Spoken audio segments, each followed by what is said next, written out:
रंग भरे बादल से तेरे नैनों के काजल से मैंने इस दिल पे लिख दिया तेरा नाम। चांदनी ओ मेरी चांदनी, चांदनी ओ मेरी चांदनी। এভাবে তাকিয়ে থাকার কোনো প্রয়োজন নেই। আমি জানি আমাকে খুব সুন্দর দেখাচ্ছে।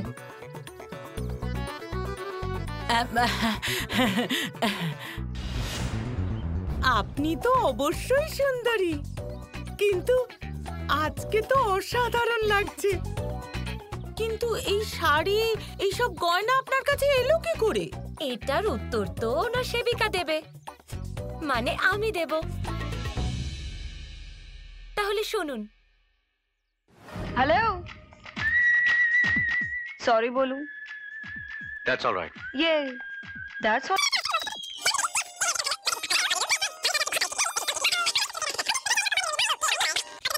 হ্যাঁ, থামো থামো থামো।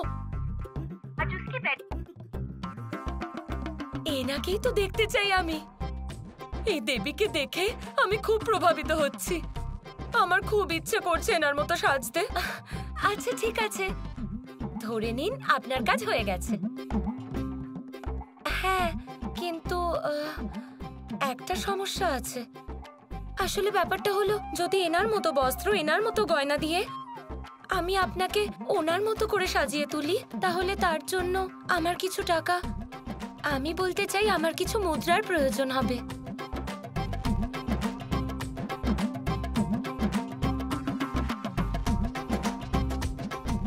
এই নাও। আর এইভাবে আমি ওনার গয়না বিক্রি করে এই সমস্ত ব্যবস্থা করেছি, আর সেবিকা হওয়ার ধর্ম খুব ভালোভাবে পালন করেছি।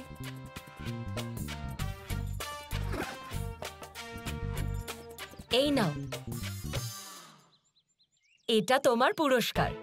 তোমার ছেলে আমায় এখানে নিয়ে এসেছে, তোমার মেয়ে আমায় এত সাহায্য করেছে। আমি আমার নতুন রূপ দেখে খুব প্রসন্ন। এ কি রাজকুমারী, আমার এনার পুরস্কার? ইনিও তো আপনার জন্য রাবড়ি নিয়ে এসেছিল। তোমাকে এই টাকা থেকেই নিজের ভাগ নিতে হবে। রাজকুমারী, আপনি কোথায় যাচ্ছেন? আর এই ব্যাগ? আমি এই ছোট শহরে থাকতে পারবো না, আর তাছাড়া আমার কাছে এখন মুদ্রা আছে, তাই আমি এখন অন্য কোনো শহরে গিয়ে থাকবো। কিন্তু রাজকুমারী, আমি আপনাকে বাইরে পর্যন্ত ছেড়ে দিচ্ছি। শুনুন না,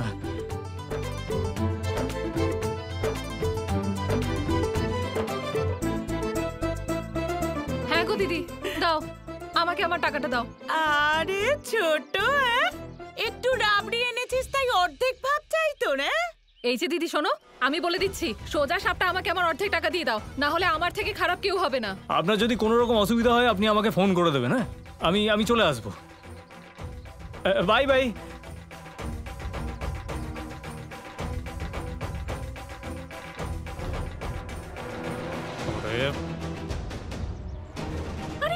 থামো তোমরা দুজন।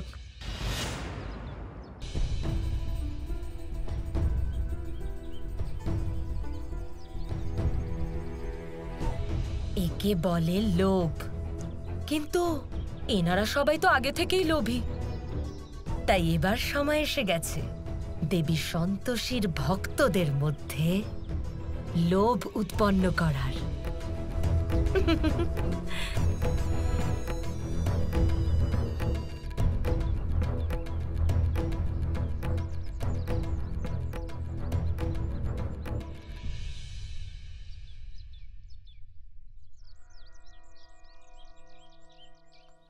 আপনি আপনার শাড়ি পাল্টে ফেলেছেন। আপনার নিশ্চয় আপনার মায়ের কথা মনে পড়ছে, তাই আপনি ফিরে যান। এরপর যদি আপনার মা আপনাকে বাড়ি থেকে বার করে দেন, তখন আর আমি কিছু করতে পারবো না। ঠিক আছে, এর পরের বার আমি আমার মাকে বিরক্ত করব না। বাই দিদি।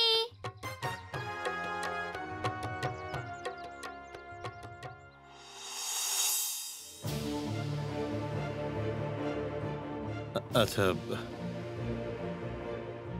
মা, ভয় পেও না। দেখো, সব ঠিক হয়ে যাবে। রিয়া আর্যকে বুঝিয়ে কিছুক্ষণের মধ্যেই চলে আসবে। কিন্তু অনেকক্ষণ তো হয়ে গেল, এত সময় কেন লাগছে? এই দেখো, আমাকে বোঝাতে এসেছিলেন, নিজেই চিন্তায় পড়ে গেলেন। তুমি বলেছ তো যে সব ঠিক হয়ে যাবে, তাহলে সব ঠিক হয়ে যাবে, এত চিন্তা করো না তো। সন্তোষী, হ্যাঁ, কেমন স্ত্রী তুমি? একটা মেয়ে এতক্ষণ ধরে তোমার স্বামীর ঘরে আছে আর তুমি তার জন্য চা জল খাবার বানাচ্ছ?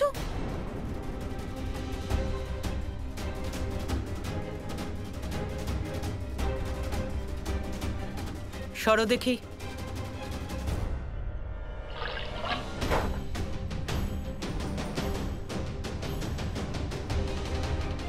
কান খুলে শুনে রাখো, রিয়ার জন্য চা পাঠাবে না, বুঝেছ? বৌমা, তুমি চিন্তা করো না, ও কিছুক্ষণের মধ্যে চলে যাবে। বাবা, 15 মিনিট 15 মিনিট সময় দিয়েছিলাম আমি, আর এখন 3 ঘন্টা হয়ে গেছে। এত কি বোঝাচ্ছে ও আর্যকে যে এতক্ষণ লাগছে? মধু ম্যাডাম, চিন্তা করবেন না আপনি। আমার মনে হয় যে আর্য স্যার রিয়া ম্যাডামের কথা বুঝতে পারছেন, তাই জন্যই তো এত সময় লাগছে। আর জানেন, আজ প্রথমবার আর্য স্যার আমার সঙ্গে ঠিক করে কথা বলেছেন। তুমি কিচ্ছু জানো না সন্তোষী, তাই চুপ করো। আমি আর্যকে খুব ভালো করে চিনি, ও রিয়ার ব্যাপারে খুবই দুর্বল হয়ে পড়ে। আর বাবা যদি ওর কথা বলারই থাকতো তাহলে সবার সামনে বলতো। দরজা বন্ধ করে কথা বলার দরকার কি ছিল? ম্যাডাম, এই জিনিসগুলো কোন ঘরে রাখবো?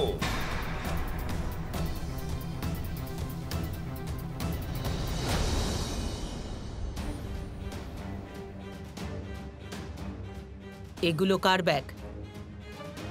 আর আমার পারমিশন ছাড়া বাড়িতে এলো কি করে? ম্যাডাম, এই সমস্ত জিনিস রিয়া ম্যাডামের, উনি আনিয়েছেন আর বলছিলেন যে আজ থেকে উনি এখানেই থাকবেন।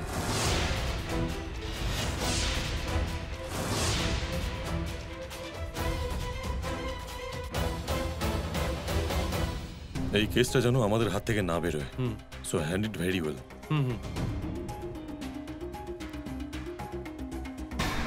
মধু, কোনো গেস্ট এসেছে?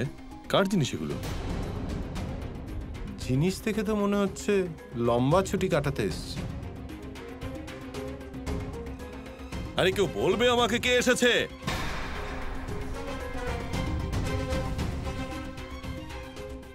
কি হলো বল? স্যার, এগুলো রিয়া ম্যাডামের জিনিস।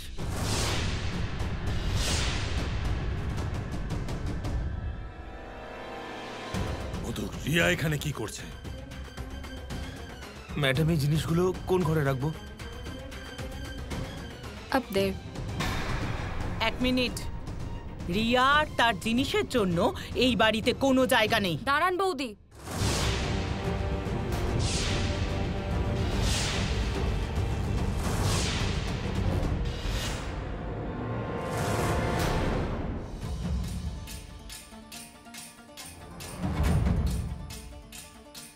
এসব কি নাটক হচ্ছে রিয়া? আর তুমি এগুলো নিয়ে এসেছো কেন? বৌদি, ঠাট্টা করবো কেন? আর আমি তো শুধু আপনার হেল্প করতে এসেছি, যেমন আপনি আমাকে হেল্প করেছিলেন। রিয়া, আমি তো তোমাকে আর্যকে বোঝানোর জন্য বলেছিলাম, তাহলে এসব জিনিস? হ্যাঁ আঙ্কেল, আসলে আমি আমার সব জিনিসপত্র নিয়ে এয়ারপোর্ট যাচ্ছিলাম, তারপর ভাবলাম যাওয়ার আগে একবার আর্যকে বুঝিয়ে দেখি। আর তাছাড়া আমি আমার জিনিসপত্র তো গাড়িতেই রেখেছিলাম, কিন্তু তারপর আর্যই ভেতরে নিয়ে আসতে বলল। আর আপনি জানেন তো ওকে ওকে বোঝানো মানে কত মুশকিলের ব্যাপার। আপনি টেনশন করবেন না, আমি ওকে খুব ভালো করে বুঝিয়ে দেব, সম্পূর্ণ চেষ্টা করব আমি, কিন্তু একটু টাইম লাগবে।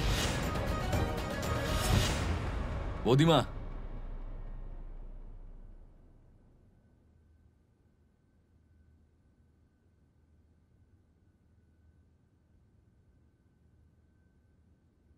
আজ থেকে রিয়া আমাদের এখানে থাকবে।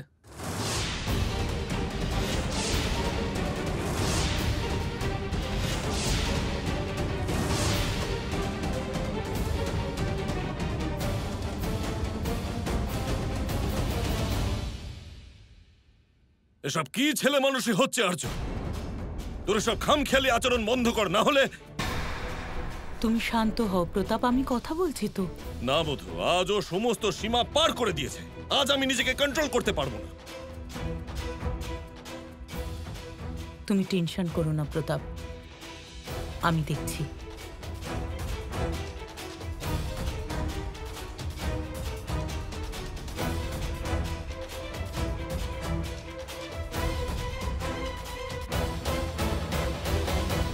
আর্য, রিয়া কি করে এই বাড়িতে থাকতে পারে? লোকে কি বলবে? ওহ বৌদি প্লিজ, বাইরের লোকের ব্যাপারে এত ভাবার কি দরকার আছে? আর তোমার কাছে আর্যর সুখের চাইতে বেশি ইম্পর্টেন্ট আর কি আছে? অ্যান্ড এনিওয়েজ, আমরা 21st সেঞ্চুরিতে থাকি, উই আর মডার্ন পিপল। আমি তোমার পরামর্শ চাইনি নূপুর। ঠিক আছে, যা করার করো তাহলে। নূপুর বৌদি ঠিক বলছে।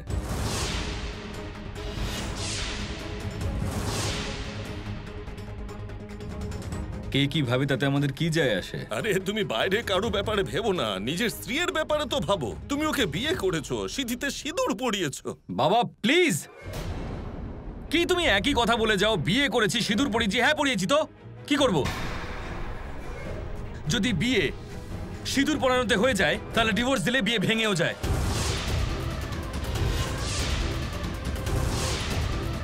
দাও আমার ডিভোর্স, ভেঙে দাও এই বিয়েটা, কিন্তু রিয়া আমার সাথেই থাকবে। আর্য,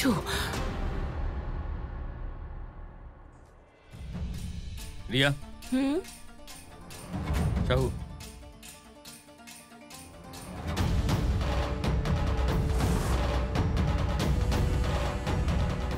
রিয়া, এটা কি করছো তুমি? তুমি তো এখানে সন্তোষীর জীবন বাঁচাতে এসেছিলে। হ্যাঁ আঙ্কেল, কিন্তু আপনারা নিজেরাই তো দেখলেন আর্যকে। ও কারোর কথা শোনার জন্য তৈরিই নয়। কিন্তু আপনি টেনশন করবেন না, আমি ওকে বুঝিয়ে দেব। কিন্তু একটু টাইম তো আমাকে দিতেই হবে। আমি আসছি। হ্যাঁ, বাই।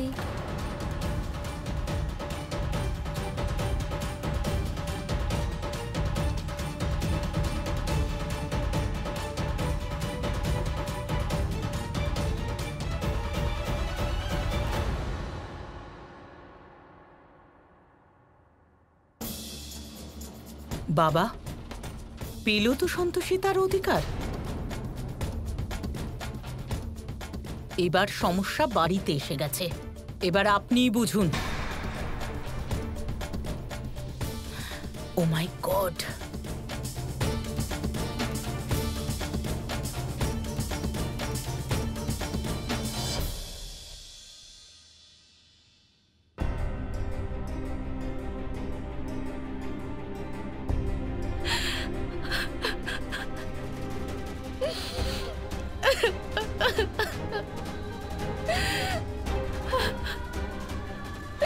কেন কেন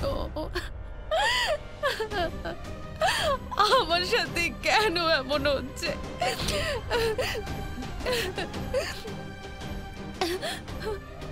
আমি কারোর কি ক্ষতি করেছি মা?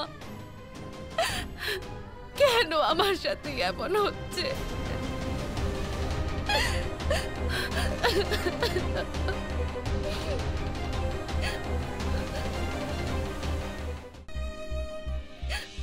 আমি ভেবেছিলাম আজ সব ঠিক হয়ে যাবে, কিন্তু না,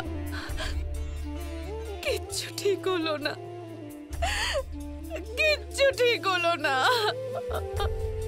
কাকার কথায় আমি একটু আশার আলো দেখেছিলাম, আমার মনে হয়েছিল সব ঠিক হয়ে যাবে, কিন্তু এক ধাক্কায় সব মাটিতে মিশে গেল।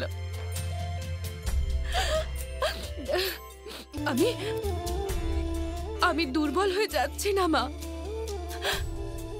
আমি তো শুধু সম্পর্কটা ভেঙে যাওয়ার ভয় পাচ্ছি। আমি এই সম্পর্কটা ভাঙতে চাই না মা।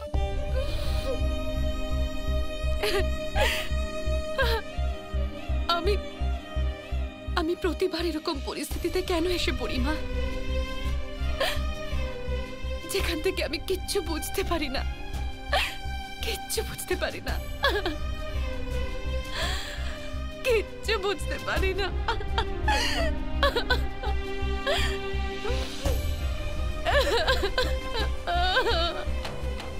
মা, এ তো অত্যন্ত কঠিন পরিস্থিতি উৎপন্ন হলো সন্তোষের জীবনে।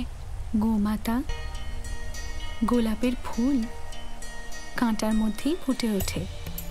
মানলাম সন্তোষীর পক্ষে জীবনসাথীর সঙ্গ পাওয়া সহজ ব্যাপার নয়, কিন্তু বিধির বিধান ওর ভাগ্যে এটাই লিখে দিয়েছে। সন্তোষীর জীবনে আসন্ন প্রতিকূল পরিস্থিতি নিয়ে আমার কোনো আপত্তি নেই, কিন্তু দেবী পৌলমীর ওখানে যাওয়া আমাকে চিন্তিত করছে। হ্যাঁ মা, যদি দেবী পৌলমী পৃথিবী লোকে বেশিক্ষণ থাকেন তাহলে ওখানে ঈর্ষা আর লোভের জাল বিছাবেন। আর এও হতে পারে যে কিছু সময়ের মধ্যেই হয়তো উনি সন্তোষীর জীবন নরকে পরিণত করবেন। আমায় খুব তাড়াতাড়ি ব্রহ্মদেবের কাছে দেবী পৌলমীকে ফিরিয়ে আনার জন্য অনুরোধ করতে হবে।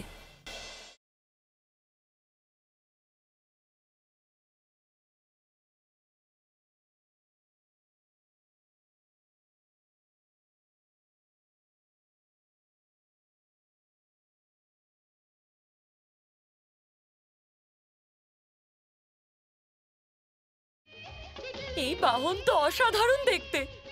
ও, এরকমই বাহন তো আমি শ্রীদেবীকে চালাতে দেখেছিলাম। যদি উনি চালাতে পারেন তাহলে আমিও চালাতে পারি, কিন্তু এই বাহন আমি কিভাবে পাবো? সে যাই হোক, এটা তো খুবই সুন্দর।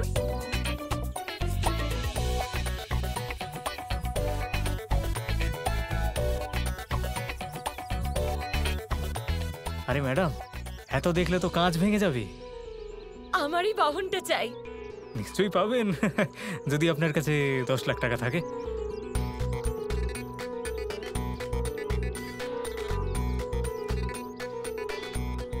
এই নিন 10 লাখ টাকা। যদি কম মনে হয় তাহলে চেয়ে নেবেন। আমার কাছে মুদ্রার কমতি নেই, কিন্তু এই বাহন আমার চাই চাই। নাও। ঠিক আছে ম্যাডাম, এই গাড়ি আজ থেকে আপনার। কিন্তু আপনি চালাতে পারেন তো? না। তাহলে আপনি এটা নিয়ে যাবেন কি করে?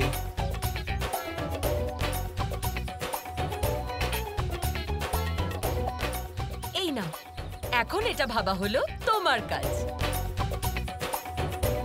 ঠিক আছে ম্যাডাম, আপনি এত বলছেন যখন, আমি আপনাকে সাহায্য করে দিচ্ছি।